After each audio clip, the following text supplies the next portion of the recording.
안녕하세요. 라니스타일의 라니입니다. 오늘은 1가구 1주택 부동산 원칙에 대한 허경영의 강력한 경고, 이거 가지고 리뷰를 해볼까 합니다. 더불어민주당 진성조 의원은 1가구 1주택을 원칙으로 하는 주거기본법 개정안을 22일 발의하였다고 합니다. 이번에 발의된 주거기본법은 1가구 1주택을 원칙으로 하며 무주택자 및 실거주자에게 우선 공급을 하며 주택을 투기 목적, 활용 금지 등을 명시하는 내용을 담고 있습니다.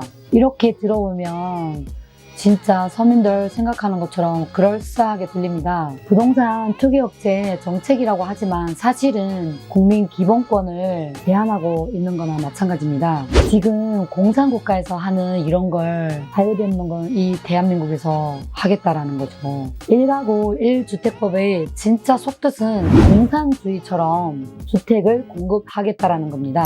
헌법 제23조에 모든 국민의 재산은 보장된다 라는 조항이 있습니다. 1가구 1주택법은 헌법을 정면으로 위반하는 법안입니다.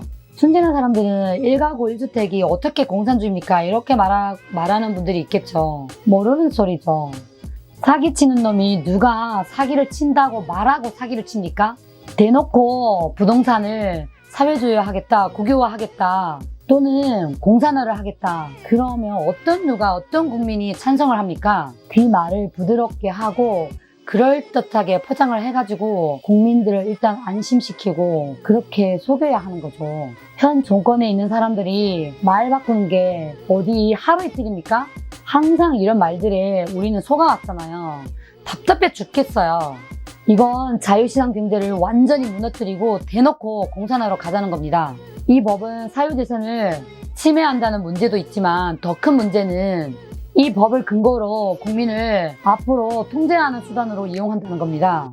앞으로 집 사기는 글렀어요. 그러니까 나중에 대출을 받아서 보통 아파트를 사면 대출을 받아서 집을 사는데 앞으로 대출도 못 받고요. 대출을 받는다고 해도 엄청난 제재를 받습니다. 2월 19일 날 그 법안이 실행이 된다고 하는데 그런 법안이 나오는데 보면요. 그 나중에 찾아서 한번 보세요. 엄청 기가 막힙니다. 거의 국민을 범죄자 수준으로 취급을 하고 거의 사찰하는 그런 식으로 하는데 장난이 아닙니다. 돈 있는 사람들은 돈이 있어도 1주택 이상을 못 사고 돈 없는 사람들은 대출을 안 받으면 돈이 없어서 집을 못 사고 앞으로 대출 받은 돈으로 집을 사면 대출 받은 돈을 전액 회수한다고 말도 안 되는 법을 발의를 했다고 하는데 누가 집을 삽니까? 2020년 11월 30일부로 모든 은행권 대출을 국가에서 대출 금지령으로 대출을 하지 못하게 다 막아놓은 상태입니다.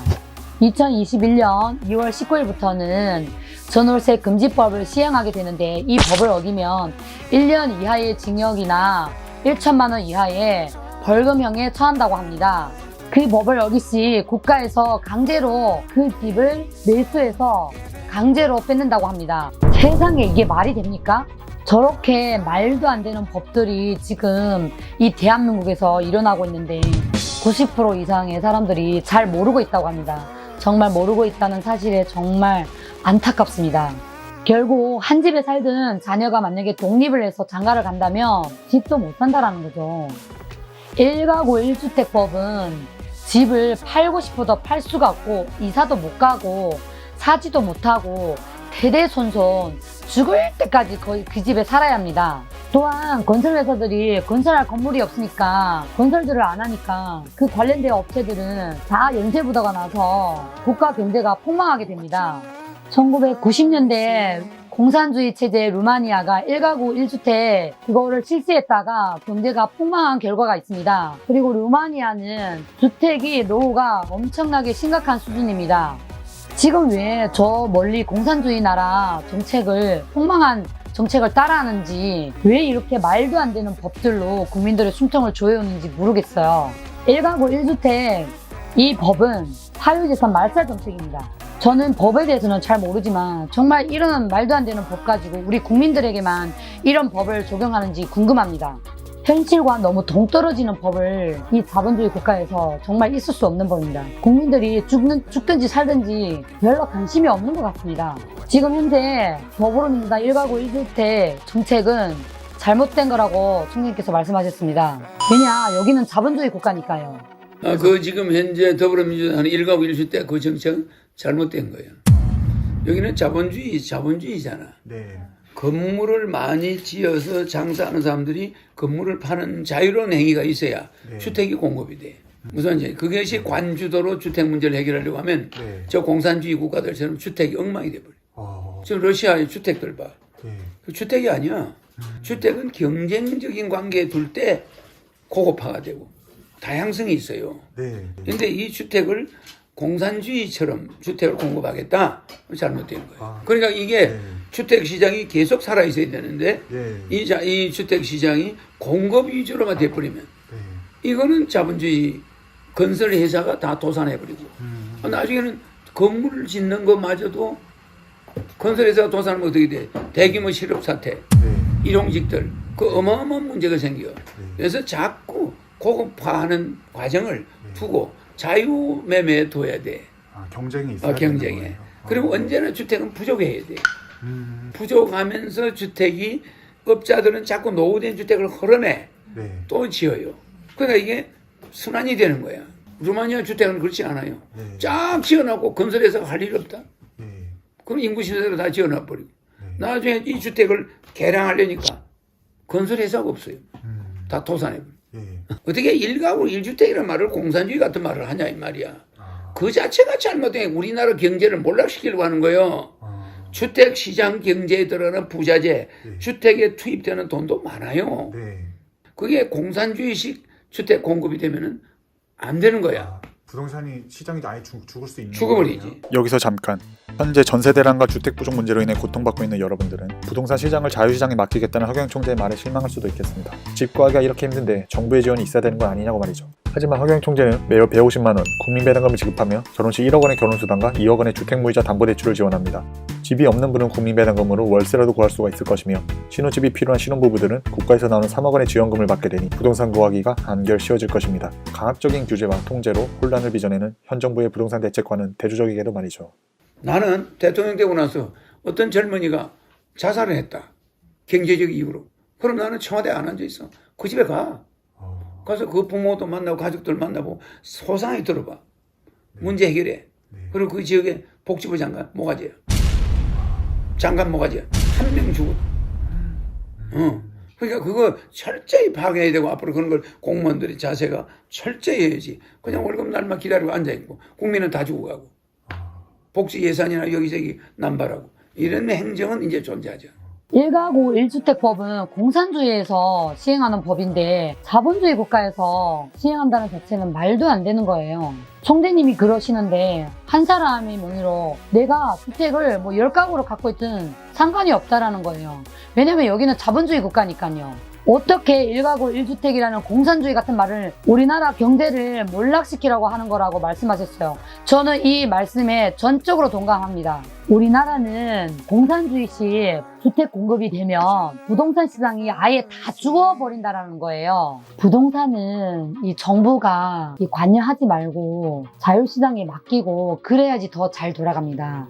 그리고 여기는 원래 자본주의 국가이기 때문에 부동산 이런 거는 나라가 관여하는 게 아니에요, 사실은. 저는 그렇게 생각합니다. 최근에 문재인 대통령이 그 임대주택, 화성 동탄에 있는 임대주택을 방문한 일이 있었는데 그것 때문에 지금 약간 문제가 있었는데요. LH공사는 대통령이 온다고 하니까 뭐 단장도 하고 그래야 되니까 그 입장에서는 안에 내부 인테리어만 4천만 원을 썼대요. 그리고 총 들어간 비용이 한 4억 5천만 원 들여서 그 집에만 그렇게 인테리어를 했다고 해요. 그것 때문에 국민들의 반감을 산 일이 있었죠. 그게 밝혀지면서. 그래서 만약에 총재님께서는 만약에 대통령이 돼서 이런 사찰을 다니거나 하면 어떻게 하시겠느냐에 대해서 말씀을 한 거를 제가 그거를 들어봤는데요. 총재님은 그러시는 거예요. 본인이 대통령이 돼서 이런 걸 한다면 본인은 예고 없이 그냥 느닷없이 찾아간대요. 왜냐, 그 총재님은 수십 년 동안 국민들의 전화를 직접 받으셨다고 하더라고요. 대통령 되면 직접 국민들의 애로사항을 직접 듣고 해결하죠. 그러니까 그 관계업자들이 언제 뭐 대통령이 오신다고 뭐 단장을 하거나 꾸민다거나 뭐 이런 거 자체를 또 총재님이 싫어하셔요. 싫어하시고 그럴 시간도 없어. 그러니까 이것만 들어봐도 진짜 멋진 분이세요. 그렇지 않나요? 그리고 대통령이 되고 나서도 국민들의 전화를 직접 받는다고 합니다. 정말 이거 전화 받는 것 자체가 대박이지 않나요? 이런 지도자가 있나요? 없죠. 전 세계도 없습니다. 이런 지도자가 대통령을 해야 국민들이 편안하게 잘 살 수 있습니다. 정말 여러분들은 잘 생각해야 돼요. 여야 보세요.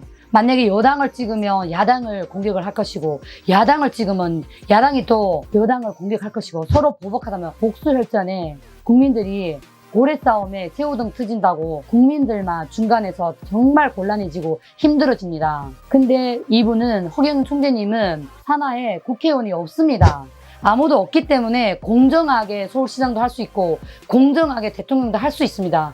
그리고 일단은 전 세계도 없는 유일하게 자기 개인 핸드폰으로 국민들의 전화를 직접 받는다고 했습니다.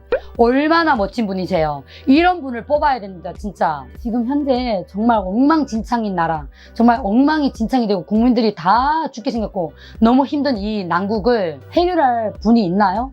여야 찍으면 뭐가 달라지나요? 달라지지 않습니다. 그러니까 잘 보시고 정신 똑바로 차리고 정말 올바로 된 확실한 국민들을 살릴 수 있고 국민들을 아끼고 진정으로 사랑하고 아끼는 그런 지도자를 뽑아야 합니다. 그분이 바로 허경영 총재님입니다. 허경영 총재님의 진가를 알아볼 수 있는 유튜브는 허경영 TV, 허경영 강연, 허경영 강연짤, 본좌 스튜디오, 국가혁명당 이렇게 5개 채널이 있습니다. 이곳에 들어가셔서 좀 자세히 들여다보세요. 그리고 오늘도 끝까지 라니스타일 시청해주신 모든 분들께 감사드립니다. 다음에 또 더 좋은 정보로 만나요. 감사합니다.